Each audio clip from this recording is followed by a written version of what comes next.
right, Kansas City. We're right here with you. This is the BFTAA and More Show with your host, Louis George Walker. Let me turn this up just a little bit. There we go. There we go. Now you can hear me a little bit. Hey, glad to have you with us today.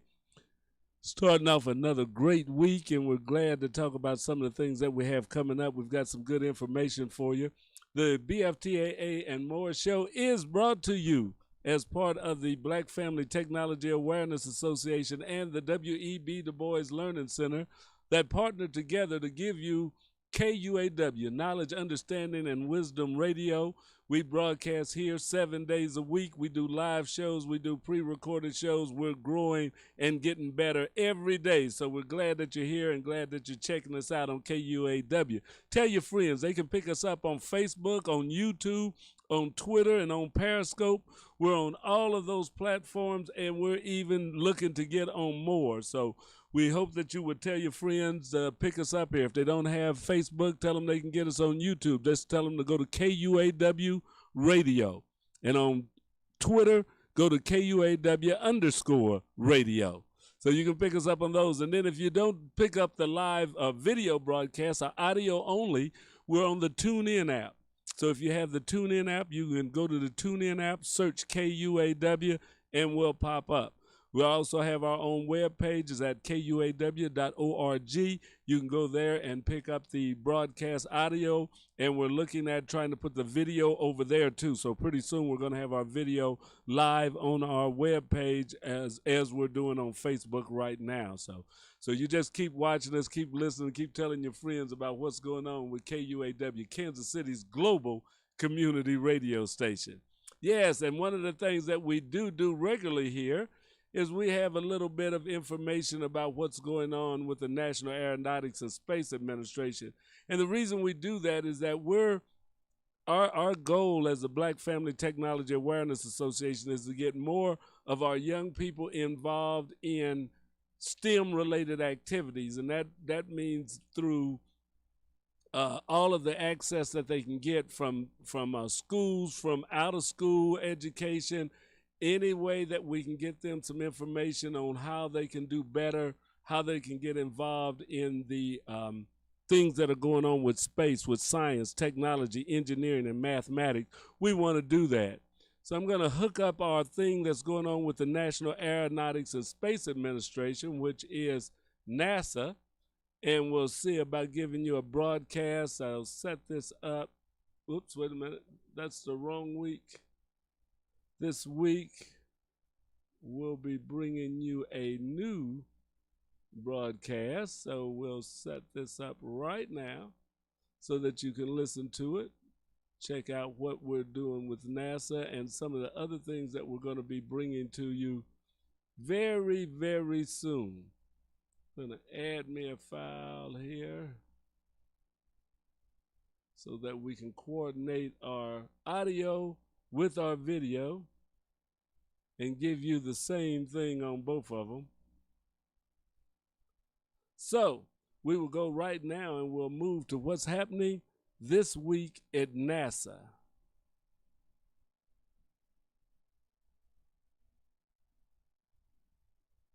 Our next Mars rover gets closer to launch. A comet spotted from the space station. And we're ready to build a spacecraft to explore a metal-rich asteroid. A few of the stories to tell you about this week at NASA.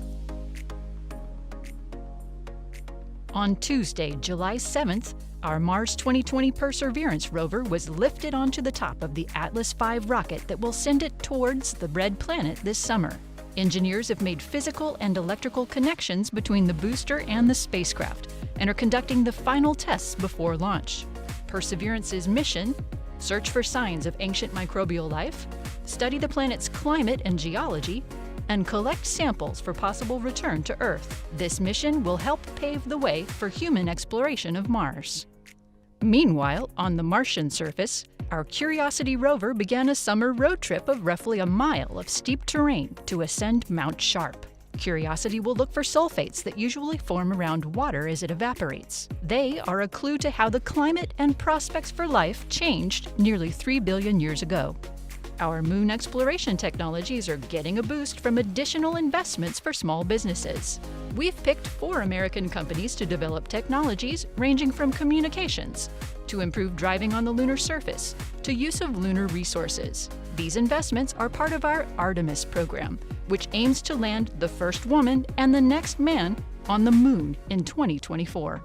Kathy Leaders, the new leader of our human spaceflight efforts, got an up-close look at the booster segments for our Space Launch System, or SLS rocket, during a recent visit to our Kennedy Space Center in Florida. The boosters are being prepped for Artemis 1, when SLS will send an uncrewed Orion spacecraft around the moon and back. Astronauts aboard the International Space Station spotted a comet previously discovered by and named after our NEOWISE mission that studies near-Earth objects. Comet NEOWISE will pass harmlessly at 64 million miles from Earth, while giving astronomers the opportunity to learn more about its composition and structure. You can catch a glimpse of the glowing comet in the evening sky shortly after sunset on July 11th as it speeds away from the sun. Our Psyche mission to explore a metal-rich asteroid has passed a crucial mission milestone. The systems designed to do their job in deep space are now ready to be built. Psyche is planned to launch in 2022 and will fly to its target in the main asteroid belt between Mars and Jupiter. That's what's up this week at NASA. For more on these and other stories, follow us on the web at nasa.gov/TWAN.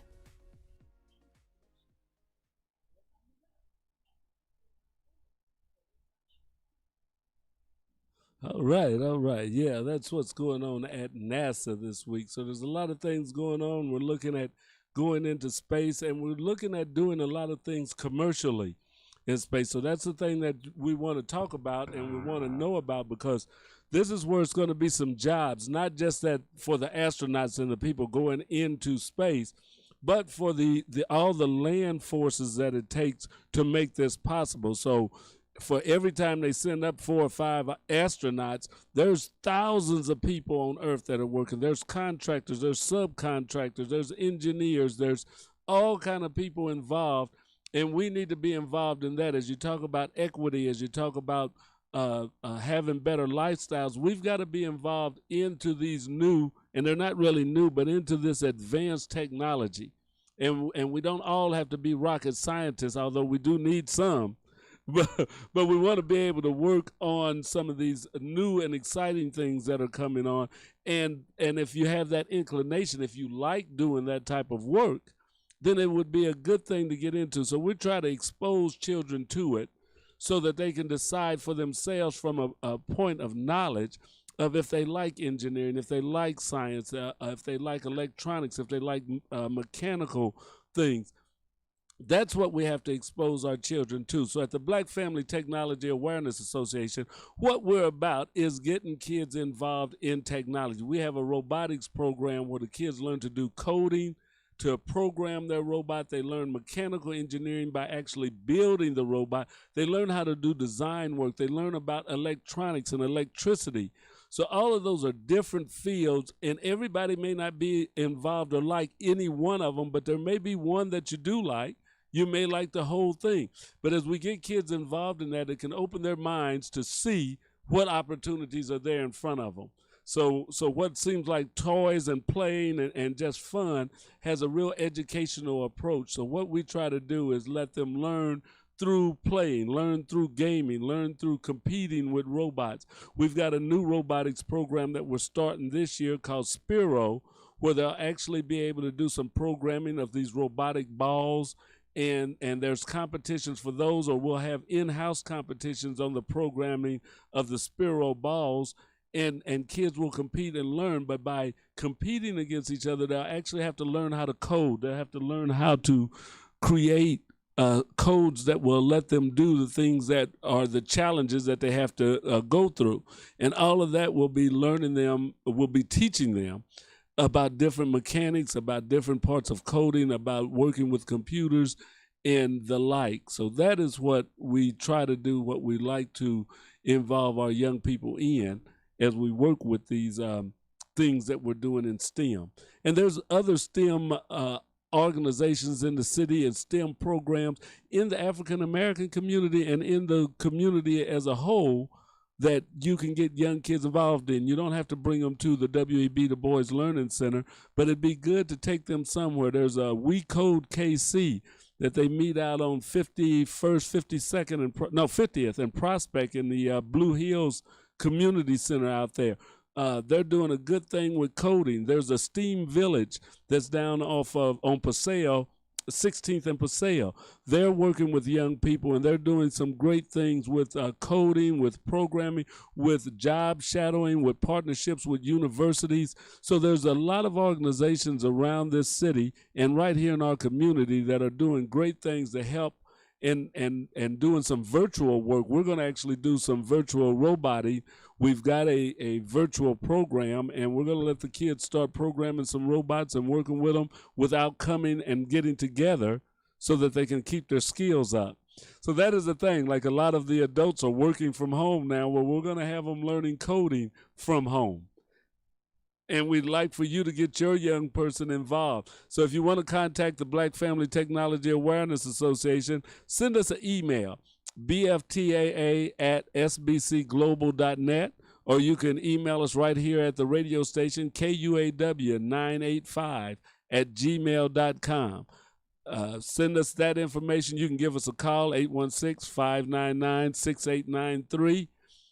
Or 816-781-4050, and leave us information on how to contact you. But we've got robotics programs that we want to get your kids in. There's coding programs that we would like to get your kids into.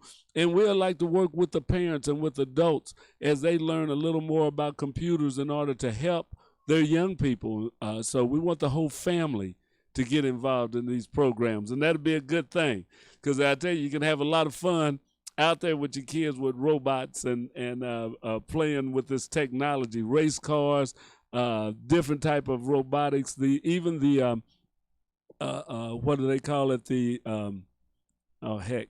drones. The drones are there's drone races that they have now. Well, we want to get our kids involved in flying drones, learning about drones, because that's a whole industry. We have a lady in our group that's a civil engineer, and the highway company that she works with, they design highways and interchanges and intersections and all that type of stuff. But the design or engineering firm that she works with, they have a person on staff that's their job, is flying the drone. They do aerial photography, looking at where the highway is going to go, getting the lay of the land, the measurements and all of that. Well, that has become a career field. So there are people that are making professional money flying drones. So you may think of it as a toy. Sometimes we look at it and say it's child's play and stuff, but that's a whole nother career field that is being developed in drones. So you want to get your kids involved in these type of things, and we're here to help you do that. But there's a lot of things going on in the world today. You know, there's still a lot of protests going on. It's a good thing. They're working on doing a lot of changes. We saw where the Washington Redskins are even looking at changing the name of their team because of the name Redskins as being derogatory or hurtful to Indians. And some people think that it's political correctness and all that. But if it is, it's about being right and thinking about another person. And thinking about how you're showing them to the world. So I think that it is a good thing. I think some of the things may go too far, in my opinion, but I think a lot of the things don't go far enough. So there's a lot of changes going on in the world today, some changes that a lot of us thought we would never see, that it wouldn't happen. It couldn't happen, but it's happening now. But there's also some things that are still going on that don't need to be happening. We'd like for you to comment, too. You can talk with us. You can give me a call, 816-599-6893. That's 816-599-6893. I'm also trying to watch my watch party that I have going on Facebook to see if there's any questions or comments that come up on that. I can't say that I'm going to catch them all, but I'm keeping my eyes looking over there to try and see that. So I'd love to talk with you if you want to get your child, or if you know some young people that want to get involved in robotics, or if you as an adult would like to help and assist us in working with our robotics program or our coding program, or any way helping us get young people involved in science, technology, engineering, and math, the STEM fields, we would appreciate you getting in touch with us. Give us a call right now or hit us up on Facebook, YouTube, Twitter. You see this video going. Just put your comments on after it. I'll have to look at some of them after I'm through with the broadcast, but I will answer them. So if you're on YouTube right now, I'm not monitoring my YouTube channel. I'll put that out to my wife. She's at home, so she can pick up KUAW radio on YouTube now, that any questions that come in, if you relay them to me. But we will answer the questions even when we go off the air. We want to answer questions and comments that come in. So put your comments on Twitter, YouTube, or Facebook, and we'll get to them. Or you can give me a call right now at 816-599-6893 and let me know what's happening in your school or in your community as you talk about STEM. What STEM programs are offered at your school? What are they doing to get kids involved in the sciences, in technology and math? What are their classes, and what are their after-school programs that are involved? Because we need to have as many after-school programs. We need to have young people, as they get out of school at 3 and 4 o'clock, not just going to football practice and basketball practice, but also going to robotics class, going to coding club, going to a broadcast club. We're working with students at Raytown Middle School that actually have a broadcast club that they do broadcast every school year from Raytown Middle School through KUAW radio. So this year, if they come back, that's one thing we're going to have, is them going out even more. Before, they were just broadcasting on Facebook and our TuneIn. Now they'll be broadcasting on YouTube, they'll broadcast on Twitter, and they'll broadcast on Facebook, along with TuneIn and along with our webpage. So we're giving them an opportunity to reach a broad section of the community, and also to sharpen their skills and their interests in learning speaking, English, writing, creating stories, working behind the scenes. How do you set up your different segments and your timing that you have to use? So a lot of that they can learn, and that's some of the programs that we offer right here at KUAW Radio. Now, there's a little more I want to get into. As I was talking about schools, it gives a good time. I was looking at the group, pediatrician and education groups, as they talk about the DeVos provides little clarity on school reopening push. So we all know, or you should know if you've been listening to the news, watching the news, that President Trump, along with the Education Secretary Betsy DeVos, have wanted to or put out a mandate that all schools have to open. They want them to open this fall. They want them to open on time. And if they don't, they're going to take away their funding. That's what Trump said, and I believe he was backed up by Betsy DeVos. Now, it's been some debate on what funding they're talking about taking away. I think the federal government is involved in the school lunch program. A lot of the school's funding, though, comes from your property taxes, and I don't think he can cut the property taxes off, but there's probably other governmental grants and things like that that can be used to push schools to reopen. But as they're doing that, and this was an article that was that I picked up by Evie Bladd, and it's dated July the 12th of 2020. And here's some of the information that they give you as they try to get some clarity on the school opening. It says, pressed on how schools in areas with high rates of coronavirus should protect children and communities, Betsy DeVos provided few details. Also unclear were the details of repeated threats made by DeVos and President Trump to withhold federal funds from schools that don't reopen, and exactly what is satisfactory school reopening. You know, they want them to reopen, but what would consider them being open. So there were the interviews on CNN, State of the Union, and Fox News Sunday come as close administrators' plan for health precautions, partial online learning to ease crowding in school buildings, and in some areas, continued remote learning in response to surging virus rates. So this week, Vice President Mike Pence also said schools shouldn't use guidance on reopening from the Centers for Disease Control and Prevention. later criticized by Trump as an excuse to keep their buildings closed. So we have a Centers for Disease Control and Prevention, but they said that Mike Pence has said that we shouldn't use that guidance. So I wonder, why do we have a Center for Disease Control and Prevention if we won't take their advice? Doesn't make sense to me. If they're giving out bad advice, then why don't you get rid of that Center for Disease Control and Prevention and let the government just run it themselves, let the elected officials run the disease control and prevention?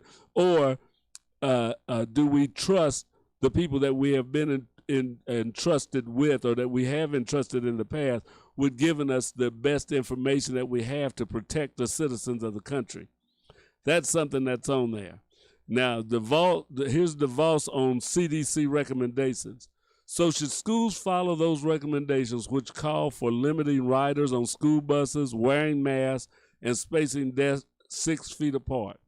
CDC Director Robert Redfield has clearly said these are recommendations and every situation is going to look slightly different. DeVos told CNN's Dana Bash, and the key for education leaders, these are smart people who can figure things out.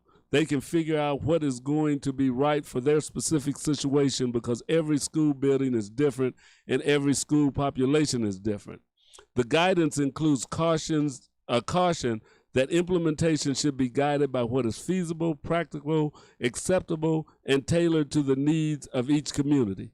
So it says it should be left up to the local people, but if the local people decide that they can't open schools safely, then they're saying we're going to punish you and take away your money.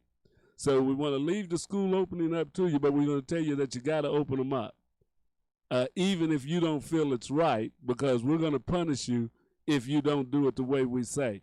Kind of seems like they're speaking two ways to things. You don't have to listen to the guidance. You're smart enough to figure it out, but if you figure out that you can't do it in a safe way for the children, do it anyway. You know, that just doesn't seem like a good way to bring a new school year in. As was noted, I saw a thing on Facebook this week that was posted that said DeVos had said that there's less than 2% or 0.02% of the students that would maybe even catch this virus. And the point that came on, that the people that posted that said, well, that's still, looking at the number of students, you're still talking about over 14,000 students that would be, would catch the disease. So 14,000 is not a small number of young people, especially if you're talking about your children. If you're talking about my children, my grandchildren, or my great-grandchildren, 14,000 isn't just a number. 14,000 would be people. DeVos noted that children are far less likely to have severe cases of COVID-19 than adults. Being in school is important for their well-being and emotional development, she said. When Bash asked if the U.S. Department of Education has guidance for schools about what to do if there is a case among the students and staff, DeVos said only that those issues should be handled on a school-by-school or case-by-case basis. And it suggested that schools refer to strategies from the private sector. So it says don't listen to the government, that you do it case by case, that we're telling you ought to open schools and that it shouldn't be bad, but don't look to the government for any help. That you should figure it out yourself, or you should go to the private sector. DeVos also referred to a policy statement from the American Academy of Pediatrics that urged leaders to prioritize plans for reopening school buildings. The organization also released its own reopening guidelines, which differ from the CDC's in some areas. But while Trump officials have used the AAP statement to justify their reopening push, that organization pumped the brakes this week, signing on to a statement that schools shouldn't be forced to open against the advice of local health officials.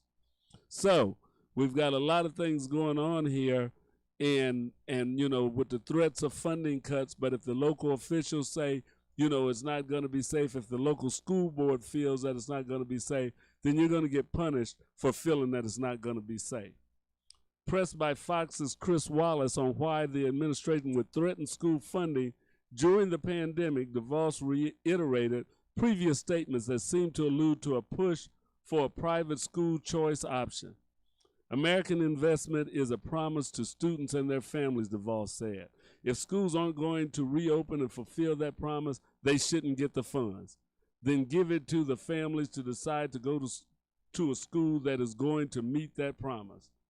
When Wallace told DeVos she didn't have the authority to take such action, she said she is looking at all options. So on CNN, DeVos said there is no desire to take money away and noted that states have delivered a small fraction of federal relief provided through the CARES Act to schools. Trump has tweeted repeated threats to cut off funding if schools don't reopen. Schools are largely funded by state and local tax dollars, and Trump has no clear authority to redirect federal funds already authorized by Congress. On Wednesday, Pence suggested the administration would push for incentives for schools to reopen in any future bills. That sounds like a little better way to do it. Give them incentives to reopen, help them to do it, rather than talking about cutting off the funds. It's not like schools are overfunded as it is now when most are trying to get money from any different section that they can, that you want to threaten them with taking away money. Why not incentivize them to do what you would like for them to do? That is a thing that is going on, but we have to look at that. That's our schools. That's the school reopening. It's very close here in Kansas City.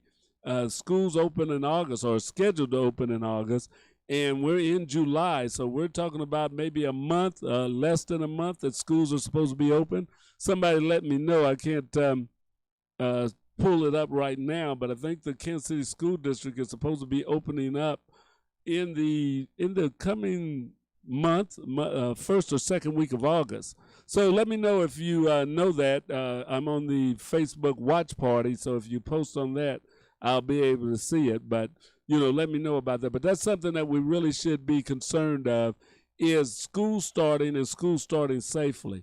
And we have a lot of states where there's an uptick in the coronavirus. Even here in Missouri and Kansas, we're up from where we were before we ended the lockdown period, which I think everybody figured we would probably go up some.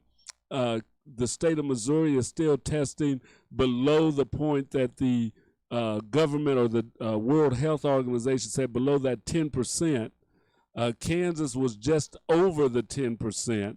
So they have a little higher rate of infection per testing than we have over in Missouri. And I don't know if it's because who's doing more testing or not, but Kansas does have a higher rate right now. But states like Florida, Texas, Arizona, Southern California, a lot of places are really seeing a big tick up in coronavirus testing positive and in hospitalization. So some of it, people would say, well, we're testing more, so we're going to find more cases. But when you talk about people that are in the hospital, they're not going to the hospital just because they got tested positive. They're going to the hospital because they are sick, because they're showing some symptoms, because there is a problem. So I know we can argue about the numbers and the testing and what's being found there, but when people go into the hospital and when the hospital admits them, they are sick. They are suffering. So that is a thing that is going up in some of these states, and that is saying that there is still a coronavirus around. It did not go away when the weather warmed up. It did not go away because the sun is being exposed to sunlight. No, it's still here. We still have the coronavirus. So we have to stay safe. We have to try and be smart. And we do have to try and follow some of the professional advice that we get. I'm not a doctor, so I don't know of corona from anything else. So I have to listen to people that I think know what they are talking about. One thing the Bible says is seek ye wise counsel. So, I want to see if I've got something that's a virus, I want to talk to a doctor, I want to talk to a scientist. I don't necessarily want to talk to a politician when I get sick.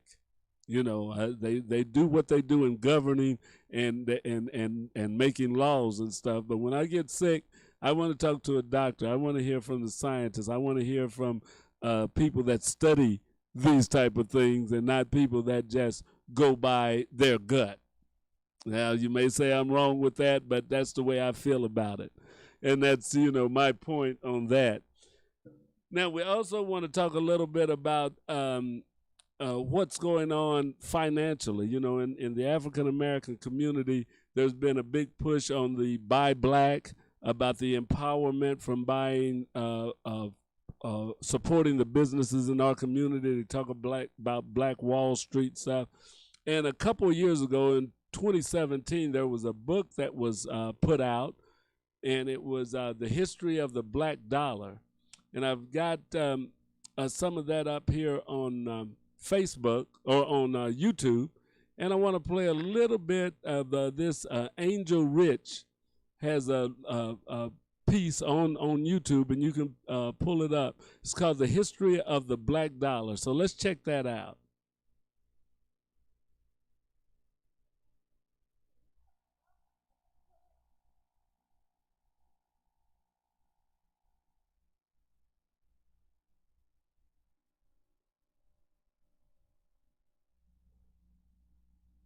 Wait a minute, I'm going to get it up there for you. I had this working before, and now it wants to go south on me. So just a minute.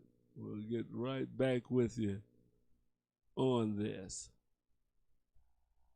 I tell you, get ready to do a show, and then everything decides it wants to go its own way. We'll get it there. Oh, I know what I did. All right, be right back. There we go.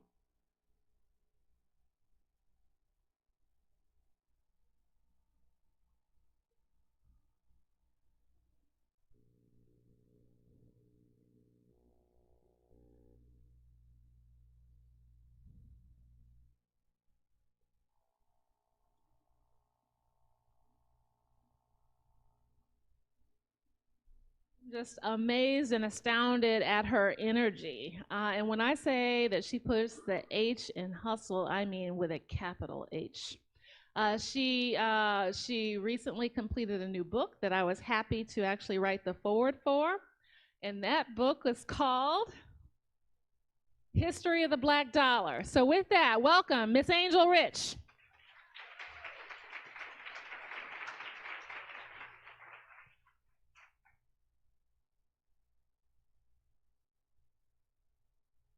Thank you, Dr. Maya. I am so incredibly humbled to be here today.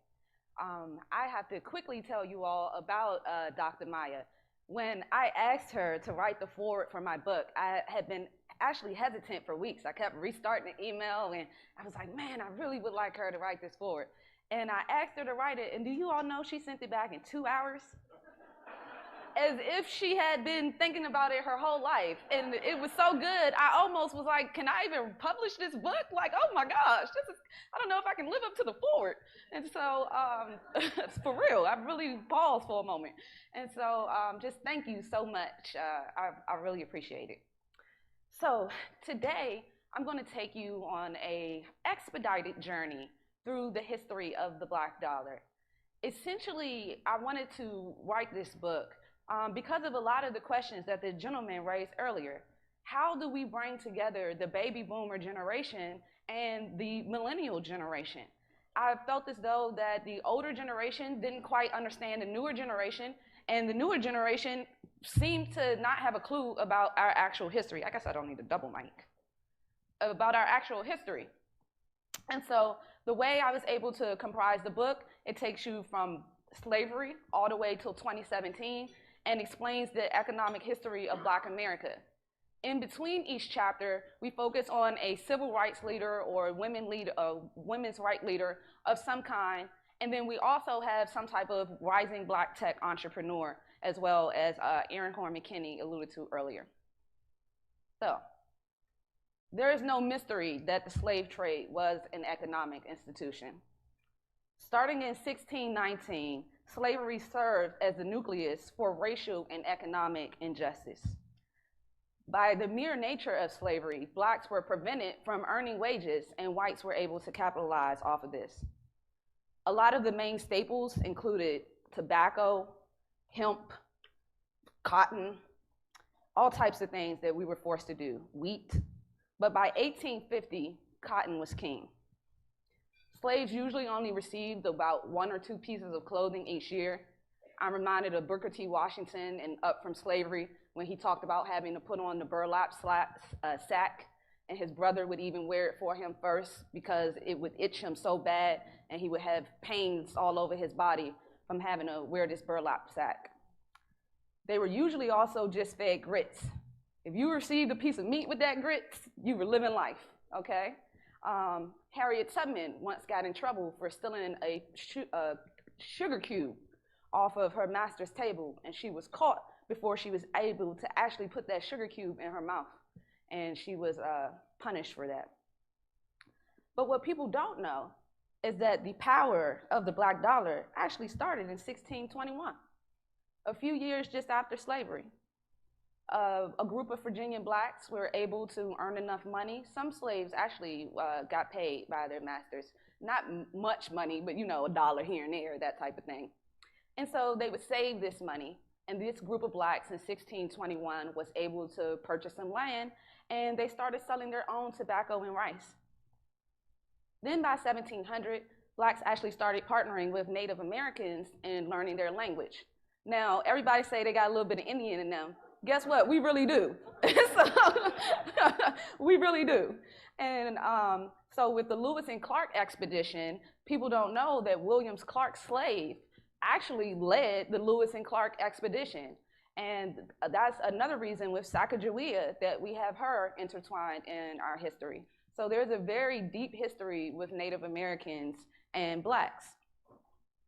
Also, people don't know that I found very interesting. I eat a lot of oysters. Did you know that it was actually a couple in 1736 that was the first to take oysters and sell them in Rhode Island? So seeing a budding economy, Richard Allen and a man named Mr. Jones started a black community for the Free African Slave Society in 1778. Following that, Mr. James Norton created a niche market for himself, becoming a sailmaker. This was after and during slavery, not after slavery, after he was able to become free. Or actually, I think I'm corrected, he was free already. His father was a slave, and he was born free. So, but despite these advancements, blacks still remained in the harsh chains of slavery. And from 1805 to 1860, there was a well-established market for blacks. Now, raise your hand if you have not read the Willie Lynch letter so I can shame you publicly. The Willie Lynch letter was a letter written by a slave master that he performed it at an event that they had every year where they would come together, kind of like a conference like this, and talk about the best way to control your niggas. And so he got up and he said, in my bag, I have a foolproof method for controlling your slaves. And he talked about controlling them by age and color and light skin against dark skin and old against young and all of these various different characteristics that we still fight each other to this day. To this day, we're divided by these things. And he said, if used properly, they will last 300 years. And guess what? They have. So slavery actually started to dwindle out a little bit by the mid-1700s because of the Revolutionary War. They thought that it was going to come to an end. But good old Eli Whitney, a slave himself, created the cotton gin. And because he created this cotton gin, it suddenly spawned from having 250,000 blacks as slaves to 4 million blacks, because they now needed to be able to funnel the cotton that was coming out of America. America became the most capitalistic society in the world because of slaves and the cotton. We had the cheapest and best cotton in the world, and we were developing it for free. Moving forward, we take ourselves to this very place of the nation's capital in 1791, where DC was officially formed because of two lands merging together for Maryland and Virginia. There were a lot of free slaves in DC. As masters died out and different things of this nature, next thing you know, half of the black population in DC were slaves. And eventually it got, were free, and eventually it got to be 3/4. So, of course, they had to do something about this. So they integrated the black codes. The black code said different things like, you can't be out past 10 p.m. or you're going to be fined the $5, the equivalent of now $75. Then they kicked it up a notch. If you can't pay the fine, we're going to whip you. Then they took it an even step further. If you can't pay the fine, we're going to put you in jail. And in order to get out of jail, you're going to need 3 signatures from 3 upstanding white people saying that you're cool. And then you needed to have some type of job in order to prove that you are contributing to the society and that you are gainfully employed. So it was a complete cycle that kept people within the prison system and then had them working sanitation for them. And that led to the invention of convict leasing. So during the Civil War, and this is what made me write this book, Harriet Tubman was the leader of the Black Union troops. Slaves first started making money in 1861, and they were making 63 cents on the dollar. When Harriet Tubman and the other troops found out about this, they were livid, and they refused to accept their wages. And they continued to refuse to accept their wages until they were actually paid. Now, they never actually received equal payment, but what they at least requested was retroactive pay for those that had been enlisted in the Army before the Civil War ended with the Emancipation Proclamation. Harriet Tubman, however, felt as though that still wasn't good enough. And people don't know that Harriet Tubman refused to accept wages until her 90s. Harriet Tubman was broke when she was an older woman and ailing. The reason we even have a book on Harriet Tubman is because she didn't have any money, and her next door neighbor wrote a book on her in order to provide some money to her family. So I think that that is very important to note, because do you all know what blacks make on the dollar right now in 2017? 67 cents on the dollar. So you trying to tell me in 150 years we've only moved 4 cents? But the difference is that group of people refuse to accept their wages. We take it and smile and ask for the next check. And therein lies the problem. Therein lies the problem. Moving forward, we enter sharecroppers economics. Now, sharecropping was just another form of slavery. I don't know how many of you saw the screening last night that Dr. Maya did. It was beautiful. And sharecropping was basically a way for blacks to still have some type of employment, using the skills that they were accustomed to, but be able to do it in a family system.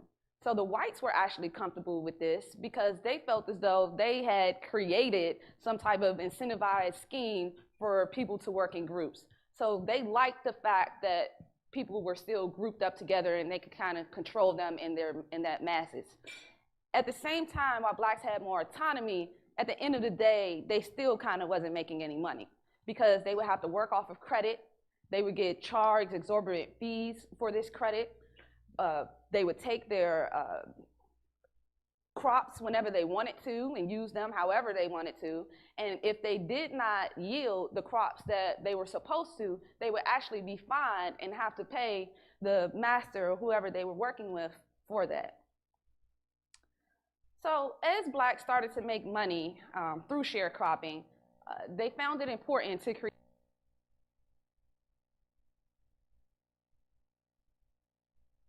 We'll have to stop this right here because our time is out right now, but we're going to pick this back up. This is the history of the black dollar, and you're listening to Angel Rich on KUAW Radio. This is a YouTube posting that she was speaking at the Center for Global Policy Solutions. So I wanted to bring you that little bit of it, and we will finish this up, and we'll look for other things that will talk about our economics and how we can change and how we can improve what we're doing economically, because there is a thing that we have to see about doing in order Garner's to rover make gets life closer a to little bit launch. better. A comet Let me get spot. NASA off of here. There we are. All right. Yep. I'm back with you. But yes, we want to look at finance. We want to look at, because as we talk about technology and we talk about the future in technology, in order to build a technological community, or for our community to become more advanced in that, it takes not just the technological know-how, but it takes funding.